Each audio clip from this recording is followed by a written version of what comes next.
देखो, जूठा खाना भी चाहिए और नहीं भी खाना चाहिए। इसमें विवेक क्या है? बोले किसका जूठा खाना चाहिए, किसका नहीं खाना चाहिए, यह समझने की बात है। सबका जूठा नहीं खाना चाहिए।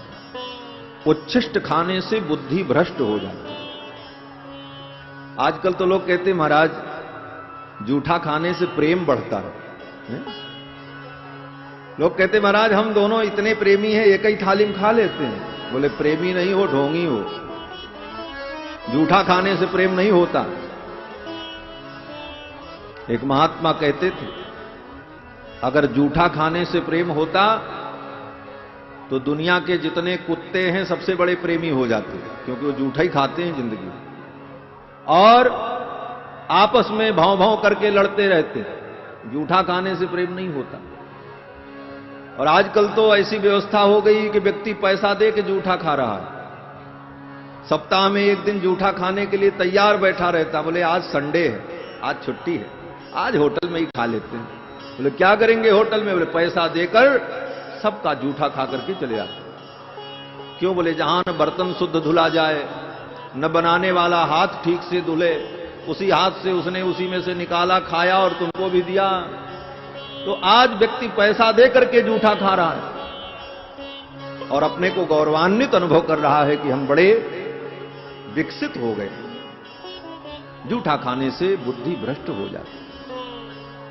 जूठा खाना चाहिए, लेकिन किसका? बोले जो हमसे श्रेष्ठ हो और जिसका आचरण हमसे श्रेष्ठ हो। ये दोनों बिंदु महत्वपूर्ण है। उसका आचरण हमसे श्रेष्ठ हो लेकिन वो हमसे छोटा है, तब भी उसका उच्छिष्ट ग्राह्य नहीं है। और हमसे बड़ा है लेकिन आचरण उसका हमसे छोटा है, तब भी उसका उच्छिष्ट ग्राह्य नहीं है। पिता ही क्यों न हो, पिता का उच्छिष्ट लेना चाहिए, लेकिन पिता का आचरण अगर पुत्र के आचरण से हीन है तो ऐसे पिता का उच्छिष्ट पुत्र को नहीं खाना चाहिए। शास्त्र ही कहते गुरोरप्यवलिप्तस्य कार्याकार्यमजानतः। अगर गुरु ही क्यों न हो, अगर वो कार्य को न समझ करके मार्गच्युत है तो उसका भी उच्छिष्ट ग्राह्य नहीं होता।